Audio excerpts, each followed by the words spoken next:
This episode is based on publicly available reporting and historical records. While widely covered, the Burger Chef murders remain an open and unsolved case. Any individuals mentioned are presumed innocent unless proven guilty in a court of law. Hey everyone, and welcome back to Hoosier Casefile, the true crime side of the Hoosier Myths and Legends. If you're new here, first of all, welcome. And second, yes, this is a little different from our usual haunted history and paranormal storytelling. We're now running Hoosier Casefile under the Hoosier Myths and Legends platform, which means every other episode we'll be stepping into Indiana crimes, cold cases, disappearances, and stories that may not be paranormal, but still leave behind the same kind of chill. Because sometimes the most haunting stories are the real ones. In each episode, we'll take you on a journey through the cases that continue to puzzle even the most seasoned investigators. We will discuss the evidence, look at the leads, and invite you along as we speculate on possibilities surrounding these cases. We will also shine a light on the solved crimes where justice prevailed and the pieces of the puzzle finally came together. So true crime fans, come along with us as we pursue truth both in the unsolved and the triumphs of justice. Grab your cup of coffee as we navigate through the twists and turns of the Hoosier Casefile. Let the investigations begin.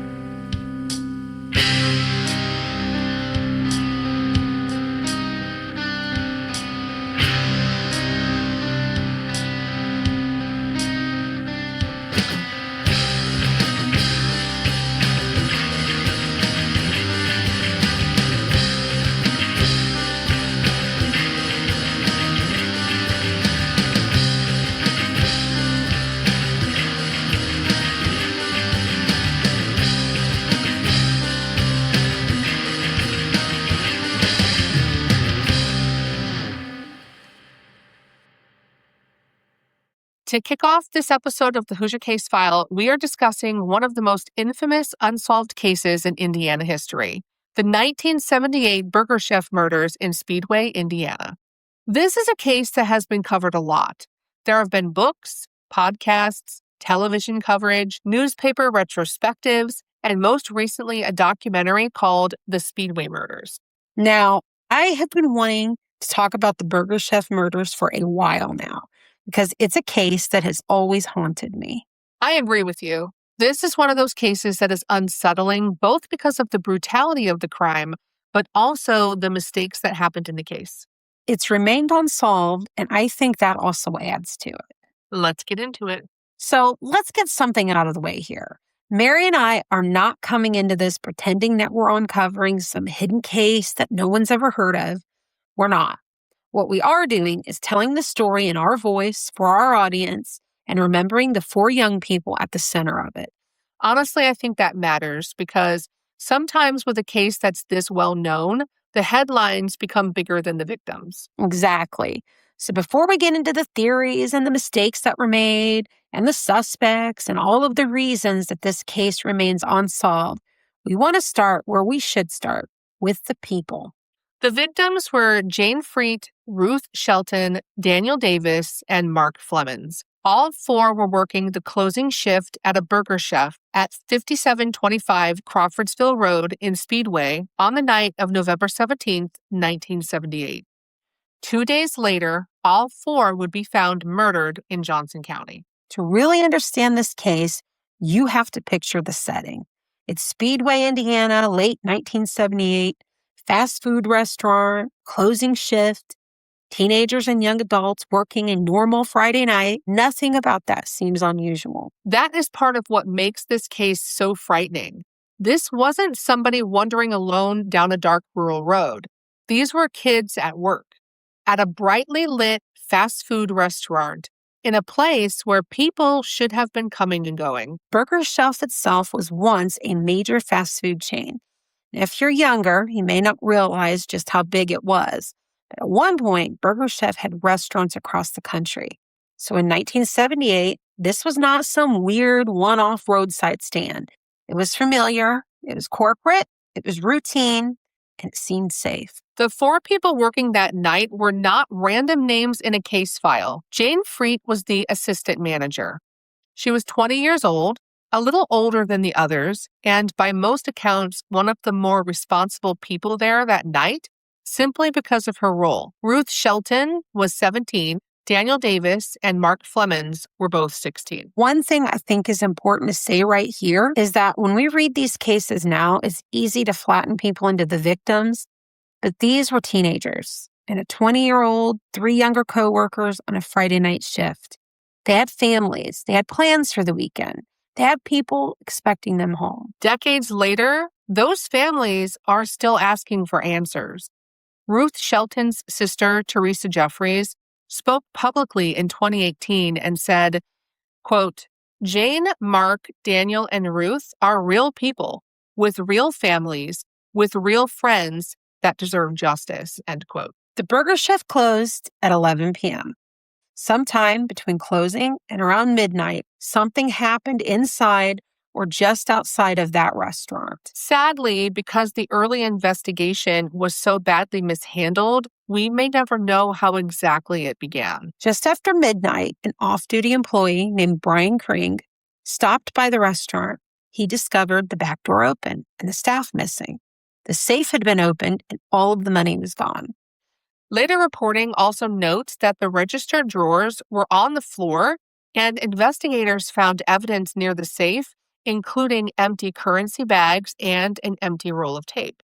About $581 had been taken. Now, listeners, this is where the story goes from tragic to infuriating. Because the police did not initially treat it like a kidnapping or a major violent crime. They thought maybe the employees had taken the money themselves and gone off partying. I'm sorry, but that's just crazy to me. I agree that there were several things wrong that should have raised red flags. Yes, for example, purses and jackets were still there.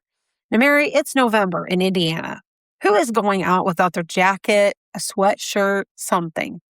Also, if you have brought your purse, why would you leave it behind? Exactly. So right from the start, even to an armchair detective like myself, the scene itself looked wrong. Not to mention that the victims do not seem like the type of people who would have been involved in a crime like this. Exactly. Instead of locking the place down and processing it aggressively, officers failed to call crime scene technicians, failed to dust for fingerprints, and failed to take photographs before the restaurant was cleaned. Later, former Speedway officer Buddy Ellwanger bluntly admitted, quote, "We screwed it up from the beginning," end quote. WRTV's later reporting is even harsher. It stated, officers didn't dust for prints, didn't photograph the scene, and the restaurant was allowed to be cleaned up. That one decision hangs over everything in this case. It really does, because from that moment forward, investigators were trying to solve a quadruple homicide after potentially critical evidence had already been wiped away. But there was one important lead early on. We'll be back to talk about that after a short break.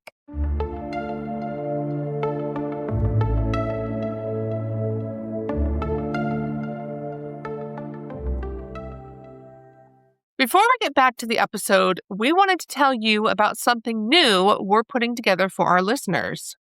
It's an online book club focused on Indiana authors, Indiana-related books, local history, folklore, mysteries, and of course, stories with a Hoosier connection.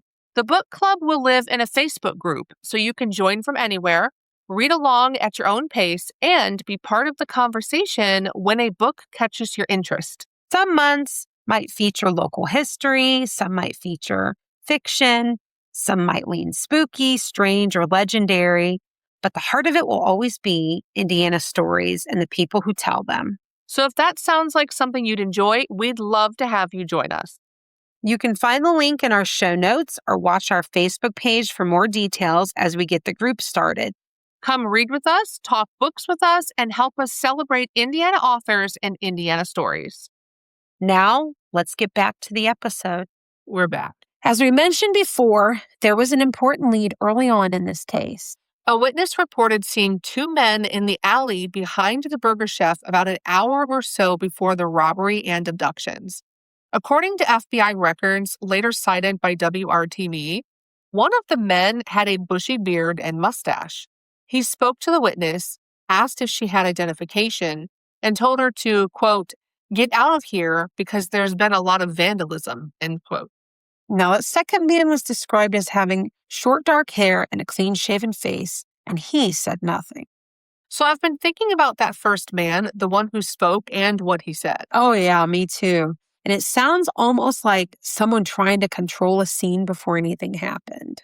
Or someone already lying in the moment. Now, police artists created sketches of the men, and eventually Purdue's art department even helped create clay busts of the suspected men. Those busts still exist and have become one of the most eerie visual reminders of this case. Now, what gets me is this. If those men were involved, that means that the killers may have been there before closing. This is what creeps me out. They were watching, they were waiting, maybe studying routines, maybe waiting for the right moment. Meanwhile, hours later, the four employees still had not turned up. And then Jane Freet's Chevy Vega was found abandoned nearby, which made it much harder to believe that this had just been some teenager theft and joyride situation. 2 days later, on November 19th, the case took its worst possible turn. The bodies of Jane, Ruth, Danny, and Mark were discovered in a wooded area in Johnson County, still wearing their Burger Chef uniforms. Listener, be advised that the details are brutal. Ruth Shelton and Daniel Davis had been shot. Jane Freet had been stabbed, and later reporting says the blade of the knife broke off and remained in her chest.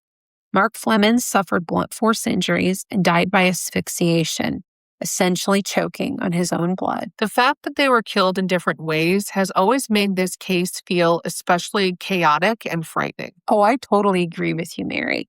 So to me, the differences suggest not a single clean execution. To me, this seems disorganized, panicked, personal. Or maybe it's all three. Investigators also noted something important. This did not look like a simple robbery murder. Money and watches were reportedly still found on the victims, and more than $100 in coins had been left behind at the restaurant. So while money was taken, robbery by itself does not fully explain what happened. Over the years, one of the main theories investigators have discussed is that this began as a robbery and became a mass murder because one of the employees recognized one of the robbers. Former Indiana State Police investigator Stoney Vann, who worked the case from 1998 to 2018, has been especially vocal about that theory.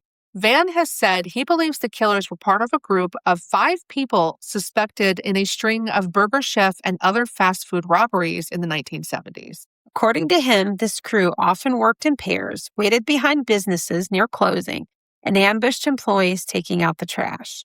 They would enter through the back, take the money, and in some robberies, they would even steal a vehicle temporarily to bridge the gap between the crime scene and their getaway car. Vann said a lot of that pattern matched what happened in Speedway. Vann also believes Jane Freet may have recognized one of the robbers as a customer from another Burger Chef location where she had worked.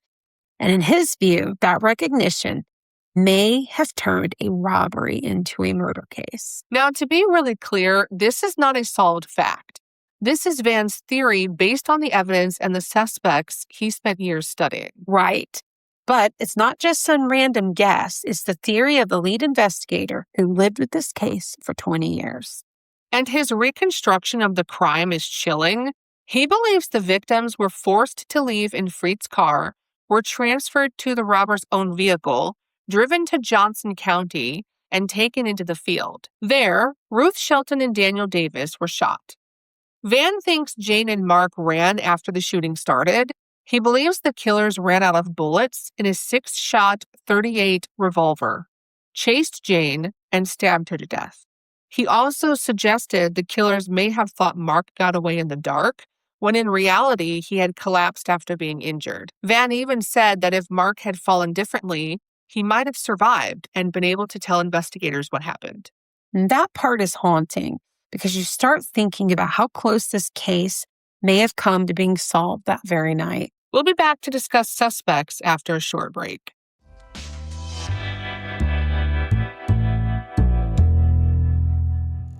Are you an Indiana small business owner looking to reach a wider audience? Consider partnering with the Hoosier Myths and Legends podcast directly to advertise your business. Our listeners are passionate, engaged, and love supporting local businesses just like yours. By advertising with us, you'll connect directly with a community that values what Indiana has to offer. Promote your business with the Hoosier Myths and Legends podcast and watch your customer base grow. Ready to make your mark? Contact us today at HoosierMythsandLegends@gmail.com and let's bring your business to the forefront. We're back. So, did the police ever have suspects? Yes, but this is where it gets frustrating again. According to WRTV, Van said he believed the killers came from that robbery crew of 5. He said 3 of those suspects were dead by the time of his interview, and 2 were still alive and living in Johnson County. He declined to name them publicly. He also said one suspect admitted that his crew might have been responsible, but stopped short of confessing. Then there's the earlier lead involving a man in a bar in Greenwood who bragged that he had been involved in the killings. Police questioned him. He denied actual involvement, passed a polygraph on that point, but gave names of people he said belonged to a fast food robbery gang. In a follow-up, investigators spotted a man who resembled the bearded composite. According to later reporting summarized in widely cited accounts, that man shaved his beard the night before a lineup. And this is one of those cases where it feels like investigators may have had a very strong idea of who did it, but not the kind of evidence that would survive in court. Which is very different from not knowing anything at all. Then, years later, came one of the strangest and most controversial turns in the case, Donald Forrester. Forrester was an inmate who, in the mid-1980s, confessed to involvement in the Burger Chef murders. Later accounts say that he led detectives to shell casings recovered from a septic tank that investigators believed were connected to the shootings. He also allegedly knew certain details that had not been widely publicized. But then he recanted and no charges were filed. This is where the case gets messy because people disagree over how much weight to give him. Exactly. Some people look at the confession and think, well, he knew too much to be making it up. Others look at the recantation, the inconsistencies, and the lack of a prosecutable physical case and say this was either a partial truth, a manipulative jailhouse confession, or something in between. And I think it's important for us to say this carefully. Donald Forrester was never charged in the Burger Chef murders. So while his name comes up all the time in connection with this case, that is not the same thing as saying the case was solved and he got away. If anything, he represents the larger tragedy of this case. Every time investigators got near something that felt promising, it seemed to fall apart. There are unsolved cases where the mystery is almost abstract. This one doesn't feel abstract at all. No, because you can see every place where this case might have gone differently. If the scene had been treated properly, if it had been photographed, if fingerprints had been lifted, if the employees had been recognized immediately as victims instead of suspects, if one person had talked, if one confession had held. Sadly, because none of that happened, the families have had to carry this for decades. In 2018, Indiana State Police said they were still actively investigating and considering new forensic approaches, including newer DNA-related methods. They also publicly released, for the first time, a photo of the 4.5-inch knife blade recovered from Jane Freet.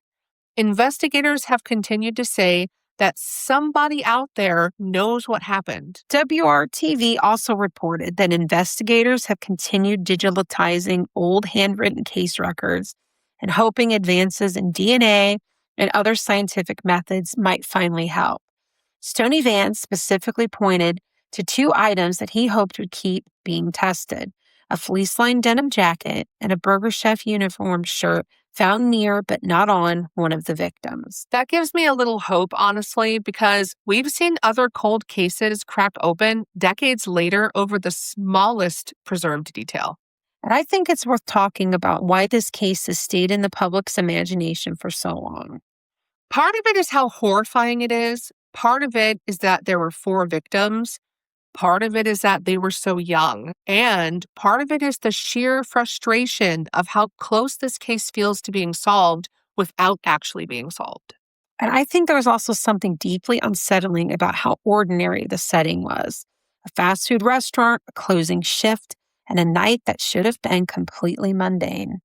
That's where this case crosses over a little with the kind of stories we usually tell, not because it's paranormal, because it isn't, but because it has that same feeling of something unfinished and something that was never settled. Place, a night, 4 names, and a silence that has lasted nearly half a century. So where does the Burger Chef case stand now? Officially, it remains unsolved and under active investigation. Retired investigators have said publicly that they believe they know who was responsible, but they have never had enough evidence to make a case that would hold up in court. That may be the hardest kind of true crime story to sit with, not the one where there are no answers at all, but the ones where the answers may be just sitting out of reach. If you followed this case before, you already know how many books, podcasts, and documentaries have tackled it. And if you haven't, we hope this episode gave you not just the facts, but the weight of it. Because at the center of all of it were 4 young people: Jane Freet, Ruth Shelton, Daniel Davis, and Mark Flemons. And they deserve to be remembered as more than the title of a cold case. If you enjoyed this episode of Hoosier Casefile, make sure you're following Hoosier Myths and Legends, because this series now lives under that platform and drops every other week. If there's an Indiana case that you want us to cover, let us know. Until next time, Stay curious and stay safe.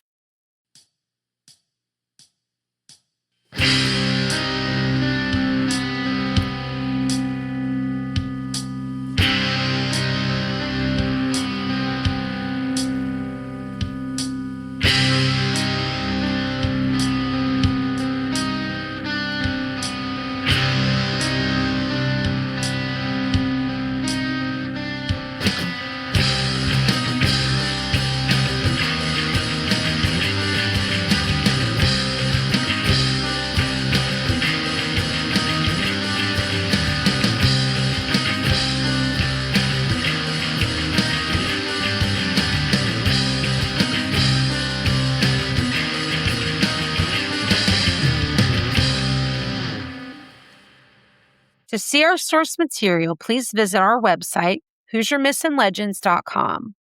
You can find us and follow us on Facebook, Instagram, and TikTok. Hoosier Myths and Legends is a Quigley Productions podcast. Our theme song was written and recorded by Earl G. Wilhelm. And as always, stay spooky.